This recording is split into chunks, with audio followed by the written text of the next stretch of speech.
నమస్కారం వార్తలకు స్వాగతం ముందుగా ముఖ్యాంశాలు మాజీ మంత్రి Gudivada Amarnath press meet CM Chandrababu నాయుడుపై ఫైర్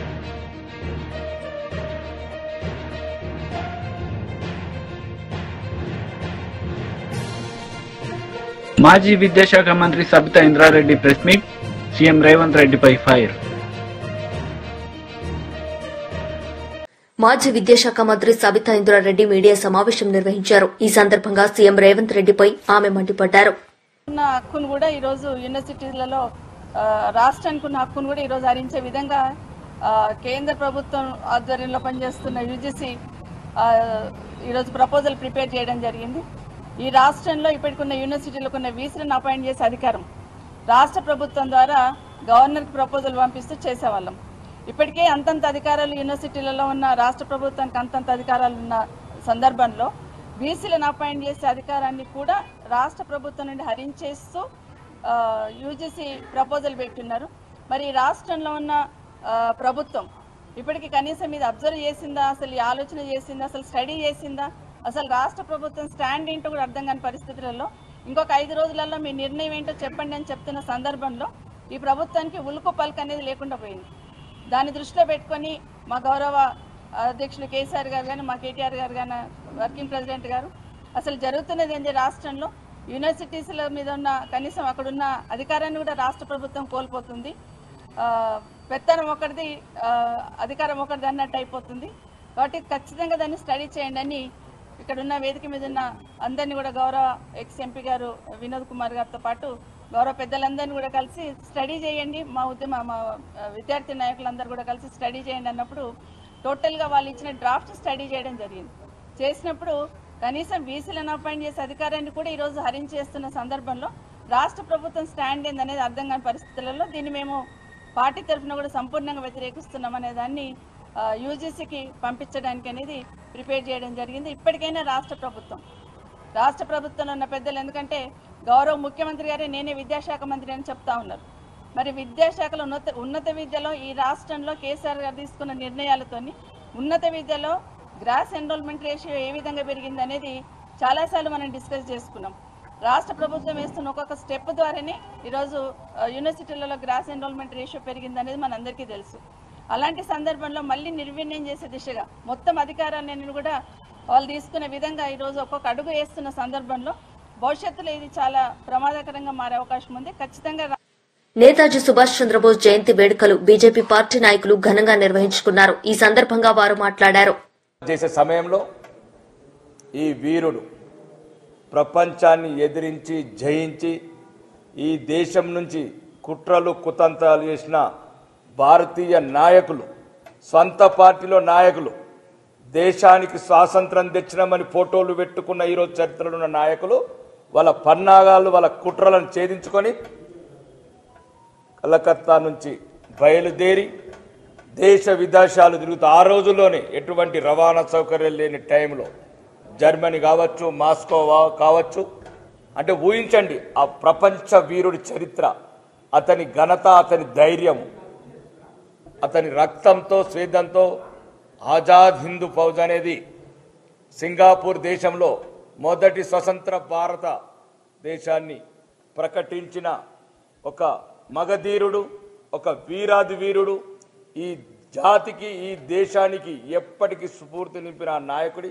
ఆశయాలు ఒకవేళ ఆ కుట్రలో భాగమే ఎన్నో కుట్రలు చరిత్ర లేకుండా చేసిన నేతాజీ సుభాష్ చంద్రబోస్ గారిని మేము భారతీయ జనతా పార్టీ తరఫున స్మరించుకుంటాము, ఆ స్ఫూర్తి నింపుకుంటాము.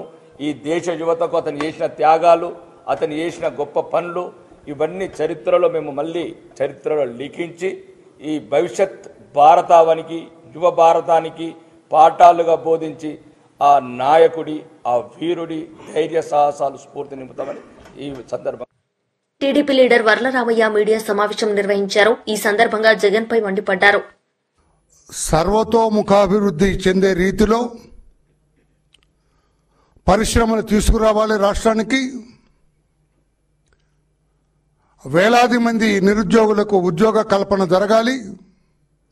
అన్ని రకాలుగా రాష్ట్రం అభివృద్ధి చెందాలని ఒక లక్ష్యంతో దావోస్కు వెళ్ళటం చంద్రబాబు గారితో పాటు ఐటీ శాఖ మార్చులు నారా లోకేష్ బాబు గారు తదితర బృందం దావోస్ వెళ్ళటం మనందరికీ తెలుసు. క్షణం తీరిక లేకుండా దావోసులో వారు పడిన శ్రమ, వాళ్ళ ఆరాటం, వాళ్ళ అభిమతం అంతా కూడా రాష్ట్రానికి పెట్టుబడులు తీసుకురావాలి, పరిశ్రమలు తీసుకురావాలి, నిరుద్యోగ బిడ్డలకి ఉద్యోగ కల్పన జరిపించాలి, రాష్ట్రాన్ని అన్ని రకాలుగా అభివృద్ధి చెందే రీతిలో చూడాలనేది వారి తపన. విజన్ 2047 అమలు చేయాలని రాబోయే రోజుల్లో భారతదేశంలో ఆంధ్రప్రదేశాన్ని అగ్రస్థానంలో ఉంచాలన్న తపన నారా చంద్రబాబు నాయుడు గారిది. లక్ష్యం కూటమి ప్రభుత్వానికి. లోకేష్ బాబు గారు కూడా తనకున్న శక్తియుక్తులన్నీ, తనకున్న జ్ఞానం మొత్తాన్ని కూడా అక్కడ పెట్టి రాష్ట్రంలో పెట్టుబడులు తీసుకురావడానికి పడుతున్న తపన అభినందనీయం, వర్ణనాతీతం అని చెప్పి కూడా నేను తెలియజేస్తున్నా. జగన్మోహన్ రెడ్డి గారు ఏదో మాట్లాడతారు. ఆయన మంత్రులు ఉన్నారు, ఒక చిట్టా ఉంది, 4-5 పాపం ఉన్నారు ఆయనకి, నోటుకొచ్చినట్టు మాట్లాడతారు. మీరు గతంలో దావోస్కి వెళ్ళారు, జగన్మోహన్ రెడ్డి గారు ఎందుకు వెళ్ళారు? పెట్టుబడులు తీసుకురావటానికా, లేకపోతే లండన్లో ఉన్న మీ బిడ్డలను చూడటానికా? చూడటం తప్పని నేను అంటలేదండి, నేను చాలా జాగ్రత్తగా మాట్లాడతా. మీరు ఆ రోజున మీరు దావోస్కి వెళ్ళారు, 4 సంవత్సరాలు ఇది ఉంటే మీరు ఒకసారి వెళ్ళినట్టున్నారు దావోస్కి. What you have done there? ఏం చేశారు మీరు అక్కడ? చలిగా ఉందని రూమ్లో కూర్చొని పాస్తా తింటూ కూర్చున్నారు. పాస్తా ఆయనకు చాలా ఇష్టం అంట జగన్మోహన్ రెడ్డి గారికి పాస్తా. అక్కడ విరివిగా దొరుకుతుంది. మనం బిర్యానీ అనుకోండి, సపోజ్ మనకు మటన్ బిర్యానీ ఎలాగో అక్కడ పాస్తా. రూమ్లో పాస్తా తినుకుంటూ కూర్చున్నవాడటండినా. ఆ పెట్టుబడులు జరిగే ఆ ప్రాంగణానికి వెళ్ళలేదు ఆయన. చలిగా ఉంది అమ్మో ఇది ఎక్కడని. అది నేనంటున్న మాట కదా, వాళ్ళ మంత్రి అన్నాడు ఆ రోజున. ఐటీ శాఖ మంత్రి అమర్నాథ్ రెడ్డి అనుకుంటా, కుర్రాడు పాపం, నోటికొచ్చినట్లుగా మాట్లాడతారు అర్థం పర్థం లేకుండా. అవునండి, ఎవరు వెళ్తారండి? -6 చలి ఉంటుందండి. స్నానం చేయటం చాలా ఇబ్బంది అండి. మేము ఇంతవరకు స్నానం చేయలేదండి దావోసులో 4 రోజులు అన్నాడు. దుంపదేగా దావోసులో స్నానం చేయలేదట అతనే అన్నాడు, మంత్రి అన్నాడు. చలిగా ఉంటుందండి, మేము స్నానం చేయలేదు అక్కడ. ఎక్కడ ఏది జగన్ గారు నేను బయటకు రమ్మని ఎక్కడ అడగను, అంత చలి ఉంటే అన్నాడు ఆయన. అంటే దిస్ షోస్ మీకు ఎంత ఇంట్రెస్ట్ ఉంది రాష్ట్ర ప్రజల మీద.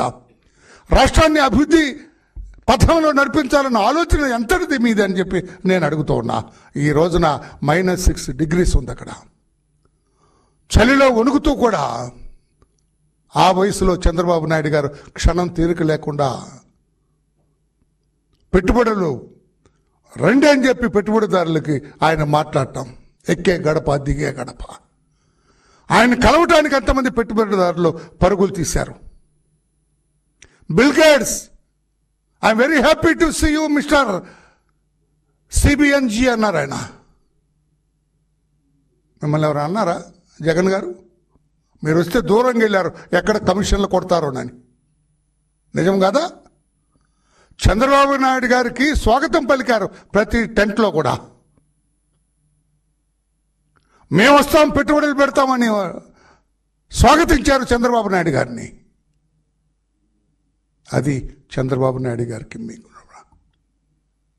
-6 degrees చలిలో కూడా ఆయన రాష్ట్ర అభివృద్ధి కోసం, రాష్ట్ర సంక్షేమం కోసం ఆయన పాటుపడ్డారు. లోకేష్ బాబు గారు చలిలో -6 degrees చలిలో ఆయన పరుగులెత్తుతూ టెంట్కి వచ్చాడు. ఆయన కారు ఎదిరిపై ట్రాఫిక్లో ఇరుక్కుపోయిందని నడుస్తూ వచ్చాడు ఆయన, పరుగులు తీస్తూ వచ్చారు. మీలాగా రూమ్లో కూర్చొని పాస్తా తినలేదు ఆయన. చలిగా ఉందని మీరు ఆ టెంట్కు, ఆ ప్రాంగణానికి కూడా వెళ్ళలేదు. మీరు మాట్లాడతారా? చంద్రబాబు నాయుడు గారిని, మా లోకేష్ బాబు గారిని ప్రశ్నిస్తారా? మీకు ఏమి రైట్ ఉంది మిస్టర్ జగన్ అని చెప్పి నేను అడుగుతున్నా. మీకేం అధికారం ఉంది మిస్టర్ జగన్ అని చెప్పి నేను అడుగుతున్నా. జగన్ అండ్ టీం అని చెప్పి కూడా నేను అడుగుతున్నాను. నేను నిజం కాదా? మీరు ఆ రూమ్లో కూర్చొని పాస్తా తింటూ కూర్చున్నది నిజం కాదా? వెరిఫై చేద్దామా? మీరు ఏం ఆర్డర్ ఇచ్చారు ఆ రోజున, ఏ టైంకి ఆర్డర్ ఇచ్చారు ఉంటుంది కదా. హోటల్ బిల్స్ వెరిఫై చేస్తే ఉంటుంది ఏ టైంకి ఇచ్చారు. అక్కడ ప్రాంగణంలో అంత అడావుడు జరుగుతుంటే మీరు ఇక్కడ పాస్తో తింటూ కూర్చున్నారు. చెప్పగలరా మీరు కాదని? చలి ఎక్కువ, స్నానం చేయటం ఇబ్బంది అని చెప్పి మా నాయకుడు ఈ కోడిగుడ్డు బ్యాచ్ ఏమరా మీరు ఏం తెచ్చినారా బాబు, మీరు దావోస్ వెళ్ళారు కదా మీరు మీ నాయకుడు అని అడిగితే ఈ కోడిగుడ్డు మంత్రి BRS leader Dasoju Shravan Kumar media సమావేశం నిర్వహించారు. ఈ సందర్భంగా పలు అంశాలపై ఆయన మాట్లాడారు. నేను ముఖ్యమంత్రి గారికి ఒక బహిరంగ లేఖ ఈరోజు రాస్తూ ఉన్నాను. ఈ లేఖ నేను ముఖ్యమంత్రి గారి పైన ఏదో వ్యక్తిగతమైన కక్షతోటో లేకపోతే నాకేదో గతంలో అన్యాయం చేసిండు కాబట్టి ఇక నేనేదో ఆయనను తూర్పారబట్టాలనేటువంటి ఒక ఉద్దేశంతో ఈ లేఖ రాయాల. రాత్రి ఆయన దావోస్లో మాట్లాడిన మాటలు చూసిన తర్వాత I'm now responding not only as a BRS leader but also as a former member of faculty institute of public enterprise Osman యూనివర్సిటీలో నేను ఒక అధ్యాపకుడిగా పనిచేసిన వాడిగా, మరీ ముఖ్యంగా ఐటీ ఇండస్ట్రీలో ఒక దశాబ్ద కాలం పాటు నేను వివిధ కీలకమైనటువంటి ఒక హోదాలలో human resource development, human resource training, human resource management ఫంక్షన్స్లో నేను జనరల్ మేనేజర్గా, డైరెక్టర్గా, అది హిటాచి కన్సల్టింగ్ కావచ్చు, సత్యం కంప్యూటర్స్ కావచ్చు, సిఎస్ సాఫ్ట్వేర్ టెక్నాలజీస్ ఇటువంటి కంపెనీలో పనిచేసిన వాడిగా, ఆ పనిచేస్తున్నటువంటి ఒక సందర్భంలో ఐటీ ఉద్యోగులు పడుతున్నటువంటి ఒక శ్రమ చాలా మంది అనుకుంటారు. రేవంత్ రెడ్డి కూడా అట్లే అనుకొని సొల్లు మాట్లాడుంటాడని నేను అనుకుంటున్నా. ఏసీ ఆఫీసులల్లో ఐటీ ఉద్యోగులు పనిచేస్తున్నారు, లక్షల కొద్ది జీతాలు తీసుకుంటున్నారు కదా, వాళ్ళకేం తక్కువ అని చెప్పని ఏమైనా ఒక తులనా భావంతో మాట్లాడిండా. కానీ ఏసీ ఆఫీసుల్లో కూర్చొని సైతం చెమటలు గక్కేటువంటి ఒక ఒత్తిడిని ఎదుర్కొంటూ, నానా రకాలైన ఇబ్బందులను ఎదుర్కొంటూ, డెడ్ లైన్స్ కావచ్చు, కస్టమర్ టార్గెట్స్ కావచ్చు, వివిధ కాలమానాల్లో పనిచేయటం కావచ్చు, బికాస్ కస్టమర్స్ అంతా వేరే దేశాల్లో ఉంటారు, ఒక స్ట్రెన్యూస్ జాబ్ చేస్తూ ఇవాళ భారతదేశానికి దాదాపు 10-12% జీడిపికి ఐటీ ఇండస్ట్రీ ఎంప్లాయీస్ కాంట్రిబ్యూట్ చేస్తూ ఉన్నారు. అటువంటి ఒక మహత్తరమైనటువంటి ఒక ఇండస్ట్రీలో పనిచేస్తూ ఇవాళ దేశ ఆర్థిక వ్యవస్థకు వెన్నెముకగా ఉంటూ దేశ ఔన్నత్యానికి పాటుపడుతున్నటువంటి ఒక వాళ్ళు ఏదో వర్కర్లు అని చెప్పని ఒక ముఖ్యమంత్రి హోదాలో ఉండి మాట్లాడటం న్యాయం కాదు రేవంత్ రెడ్డి గారు అని చెప్పడం కోసం తర్వాత కొన్ని కీలకమైన అంశాలన్నీ కూడా ఈ లేఖలో నేను ప్రస్తావించడమైంది.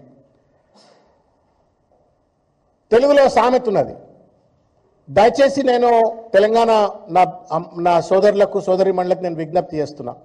నేను కొంత పరుషంగా మాట్లాడితే అది వ్యక్తిగత కక్ష కాదు, రేవంత్ రెడ్డికి అర్థం కావాలని చెప్పని నేను ఈరోజు ఒక మాట ఉంటుంది కదా, మనిషికో దెబ్బ గొడ్డుకో, మనిషికో మాట గొడ్డుకో దెబ్బ అని చెప్పని. ఇవాళ రేవంత్ రెడ్డి గారికి ఎన్నిసార్లు చెప్పినా ఆయన అర్థం చేసుకోవట్లేడు కాబట్టి నేను ఈ పరుషమైన పదజాలంతో నేను చెప్పాల్సి వస్తూ ఉంది. ముఖ్యమంత్రి గౌరవిస్తాం, కానీ ఆయనే మమ్మల్ని అవమానించినప్పుడు, ఆయనే రాష్ట్రాన్ని ఒక అధోపతాలని నెట్టే విధంగా ఒక ఫ్యూడల్ భావంతో, ఒక అరగెన్స్ తోటి, ఇగ్నరెన్స్, అరగెన్స్, ఫ్యూడలిజం ఈ మూడు కలిస్తే రేవంత్ రెడ్డి అయిపోయినాడు. ఇలా అరగెన్స్, ఇగ్నరెన్స్, ఫ్యూడలిజం ఈ మూడు కలిస్తే రేవంత్ రెడ్డి, అది కూడా అంతర్జాతీయ వేదిక మీద నా తోటి బిడ్డలను ఎవరైతే రాత్రనక పగలనక కష్టపడి పనిచేసి రాష్ట్ర ఆర్థిక వ్యవస్థకు తోడ్పాటు అందిస్తున్నటువంటి ఒక నా తోటి తెలంగాణ బిడ్డలను కావచ్చు, భారతదేశ బిడ్డల్ని కావచ్చు అవమానిస్తున్నాను అనే కనీస సోయిలేని ఒక సన్నాసి లెక్క రేవంత్ రెడ్డి మాట్లాడిండు కాబట్టి నేను పరుషంగా మాట్లాడుతున్నాను. హిందీ మే కహావతే, తెలుగులో కూడా చెప్తాది, గదేకు క్యా మాలూం జాఫ్రాన్ కా కదర్ అని చెప్పని, గాడిదకేం తెలుసు గంధపు విలువ అని చెప్పని. నువ్వు పెయింటర్లు వేసుకోవచ్చు, ప్లాట్లు అమ్ముకోవచ్చు, కింద మీద పడ్డావో ఏం చేసినావో ఆగమాగం చేసిన ముఖ్యమంత్రి కావచ్చు, లీడర్ కావచ్చు, వాళ్ళు చెమటోడ్చి దేశానికి కష్టపడుతున్నటువంటి ఒక శ్రామిక వర్గం అది. ఆ వర్గాన్ని పట్టుకొని వాళ్ళ ఇష్టం వచ్చినట్టు మాట్లాడటం న్యాయం కాదు రేవంత్ రెడ్డి గారు. వెంటనే రేవంత్ రెడ్డి గారు దావోస్లో చేసినటువంటి ఒక పరుషమైనటువంటి ఒక వ్యాఖ్యలను వెనక్కి తీసుకోవాలా, బేషరతుగా ఐటీ ఎంప్లాయీస్కు క్షమార్పణ చెప్పాలా అని చెప్పని నేను డిమాండ్ చేస్తూ ఉన్నాను. నేను అందుకే చెప్పాను, not as only A BRS leader, ఒక అధ్యాపకుడిగా కావచ్చు, లేకపోతే ఒక ఐటీ కంపెనీలో పనిచేసిన ఒక ప్రొఫెషనల్గా నేను on behalf of the IT employees. ముఖ్యమంత్రి ఏ రేవంత్ రెడ్డి నేతృత్వంలోని తెలంగాణ రైజింగ్ ప్రతినిధి బృందం దావోస్ లో అమెజాన్ కంపెనీతో 60 కోట్ల రూపాయల విలువైన అతిపెద్ద పెట్టుబడి ఒప్పందాన్ని కుదుర్చుకుంది. హైదరాబాద్ లో డేటా సెంటర్లో పెట్టుబడులు పెట్టేందుకు రాష్ట ప్రభుత్వంతో అమెజాన్ సంస్థ ఒప్పందం చేసుకుంది. ప్రపంచ దిగ్గజ ఐటీ సంస్థ ఇన్ఫోసిస్ హైదరాబాద్ లో తమ ఐటీ క్యాంపస్ ను విస్తరించనుంది. పోచారంలో ఉన్న ఇన్ఫోసిస్ క్యాంపస్ లో అదనంగా 17,000 ఉద్యోగాలు కల్పించనున్నట్లు ఇన్ఫోసిస్ ప్రణాళికను సిద్దం చేసింది. అందుకు అనుగుణంగా అక్కడున్న సదుపాయాలను విస్తరించేందుకు రాష్ట ప్రభుత్వంతో ఒప్పందం చేసుకుంది. మాజీ మంత్రి గుడివాడ అమర్నాథ్ మీడియా సమావేశం నిర్వహించారు. ఈ సందర్భంగా సీఎం చంద్రబాబు నాయుడుపై మండిపడ్డారు. పర్యటనని చెప్పి వీరి తాలూకా పబ్లిసిటీకి ఆ కార్యక్రమాన్ని ఉపయోగించుకొని ఏ రకంగా రాష్ట్ర ప్రజల్ని మభ్యపెట్టారో, ఏ రకంగా రాష్ట్ర ప్రజల్ని వాళ్ళు తండ్రి కొడుకులు ఇద్దరు కూడా, ఎందుకంటే 2014 నుంచి 19 సంవత్సరాల మధ్య గత 5 సంవత్సరాలు గత ప్రభుత్వంలో వారు 5 సంవత్సరాలు 5 పర్యటనలు చేశారు. నూతనంగా గత సంవత్సరం అధికారంలోకి వచ్చి ఈ ఏడాది కూడా వారు పర్యటనకు వెళ్లారు. కేవలం రాజకీయ ప్రసంగాలు, అక్కడ కూడా రాష్ట్ర రాజకీయాలకు సంబంధించినటువంటి విమర్శలు, రాష్ట్ర మంత్రులేమో వాళ్ళ యువరాజుని పౌడుకునేటువంటి ప్రయత్నాలు, అలాగే రాష్ట్రం బ్రాండ్ ఇమేజ్ని ముఖ్యంగా సరే రాష్ట్రంలో రాజకీయాలు మాట్లాడుతున్నారు, రాష్ట్రంలో జగన్మోహన్ రెడ్డి గారిని విమర్శిస్తూ ఉన్నారు, రాష్ట్రం తాలూకా పరిస్థితుల గురించి లేనిపోయినటువంటి అపోహలు సృష్టించేటువంటి మాటలు మాట్లాడుతూ ఉన్నారు. సరే, రాష్ట్రం వరకంటే అందరూ తెలుసుకునేటువంటి అవకాశం ఉంది. కానీ ప్రపంచ వేదికల మీద మీరు వెళ్ళిన దేనికి, మీరు ఇన్ని కోట్లు ఖర్చు పెట్టిన దేనికి, మీరు ఇంత హడావిడి చేసిన దేనికి, దాదాపు 15-20 కోట్ల రూపాయలు ఖర్చు పెట్టి మీరు వెళ్ళి రాష్ట్రం తాలూకా బ్రాండ్ ఇమేజ్ని పెంపొందించాల్సింది పోయి రాష్ట్రం తాలూకా అవకాశాలని, వనరుల్ని షోకేస్ చేయాల్సింది పోయి అక్కడ కూడా మీరు వెళ్ళి బ్రాండ్ ఇమేజ్ని దెబ్బతీసేటువంటి ప్రయత్నం చేయడం అనేటువంటిది వైఎస్ఆర్ కాంగ్రెస్ పార్టీ తీవ్రంగా ఖండిస్తూ ఉంది. ఒక రాష్ట్రానికి పెట్టుబడి రావాలన్నా రాష్ట్రంలో ఉన్నటువంటి వనరుల్ని ప్రపంచ దేశాలకు కానీ లేదా పారిశ్రామికవేత్తలకు కానీ మీరు ప్రొజెక్ట్ చేసుకొని రానున్నటువంటి కాలంలో వారి పెట్టుబడులు రాష్ట్రంలో పెట్టేటువంటి దానికి ప్రయత్నం చేయాలి. కానీ రాష్ట్రం సంబంధించి ఏదో అన్యాయం జరిగిపోయింది, రాష్ట్రం పూర్తిగా డ్యామేజ్ అయిపోయి ఉంది, మా రాష్ట్రం చాలా పేద రాష్ట్రం అనేటువంటి ఒక రాంగ్ ఇంటర్ప్రిటేషన్ని రాష్ట్రం గురించి స్వయంగా ముఖ్యమంత్రి గారు ఇవ్వడం అనేటువంటిది చాలా శోచనీయం. సరే, చాలామంది పారిశ్రామికవేత్తలను కలిశారు, చాలా కంపెనీలతో చర్చలు జరిపారు. చివరికి మీరు 4 రోజుల్లో సాధించింది, మీరు ఖర్చు పెట్టినటువంటి ఖర్చు, మీ తాలూకా పర్యటన, మీ తాలూకా పబ్లిసిటీ స్టంట్స్, ఇవన్నీ దేనికి మిగిలాయనంటే ఉత్త చేతులతో ఖాళీగా తిరిగి రాష్ట్రానికి రావడానికి ఉపయోగపడాయనేటువంటిది కనబడతా ఉంది. తీరా మీరు ఇచ్చినటువంటి ప్రెస్ రిలీజుల్లో కానీ,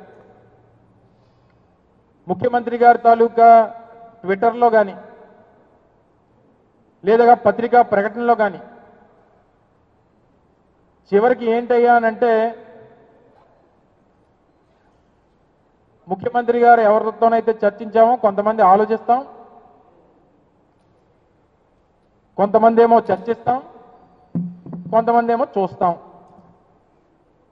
ముఖ్యమంత్రి గారితో మాట్లాడినటువంటి పారిశ్రామికవేత్తలు కానీ కంపెనీలు కానీ చెప్పినవి ఏంటంటే ఆలోచిస్తాం, చర్చిస్తాం, చూస్తాం. ఇది ముఖ్యమంత్రి గారితో చెప్పినటువంటి మాటలు. సహజంగా ఎవరి దగ్గరికి వెళ్ళినా ఎవరితోనన్నా మాట్లాడినప్పుడు, ఏ పారిశ్రామికవేత్తను కలిసినప్పుడైనా లేదా ఏదన్నా ఒక పెద్ద కంపెనీని మన రాష్ట్రానికి పెట్టుబడి పెట్టమని చెప్పి రిక్వెస్ట్ చేసినప్పుడన్నా సహజంగా వాళ్ళు అనేది ఏంటంటే ప్రయత్నం చేస్తామంటామో లేకపోతే చూస్తామంటాం అన్నటువంటి చెప్తారు. అదే మీకు కూడా చెప్పారు. మీరు సాధించింది ఏం లేదు.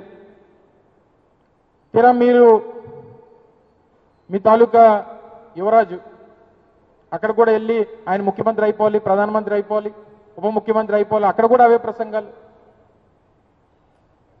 దావోస్ వేదిక మీద కూడా సహచార మంత్రులేమో యువరాజు గారి గురించే వారి తాలూకు మాటలు. కేవలం మీ రాజకీయ అవసరాల కోసం, రాజకీయ ప్రసంగాల కోసం ఒక వేదికను వాడుకొని మీ పబ్లిసిటీకి ఎన్నో సంవత్సరాలుగా, గతంలో మేము వెళ్ళిన తర్వాత కూడా వెళ్ళొచ్చినప్పుడు చెప్పాం,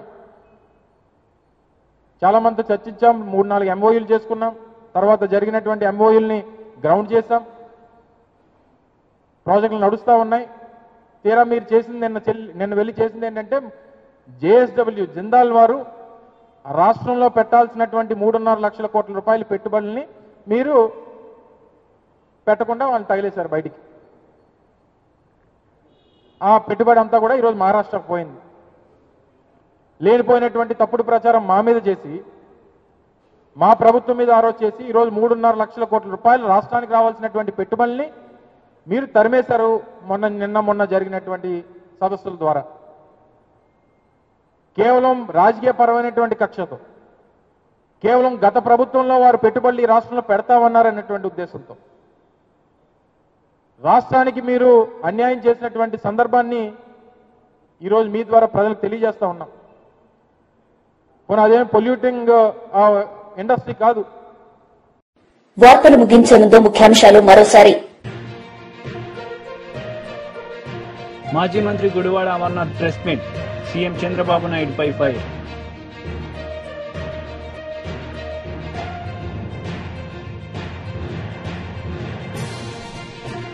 మాజీ విద్యాశాఖ మంత్రి Sabitha Indra Reddy press meet, CM Revanth రెడ్డిపై ఫైర్. ఈ వార్తలు ఇంతటితో సమాప్తం. తిరిగి ప్రసారమయ్యే వార్తల్లో మళ్లీ కలుద్దాం. అంతవరకు సెలవు. నమస్తే.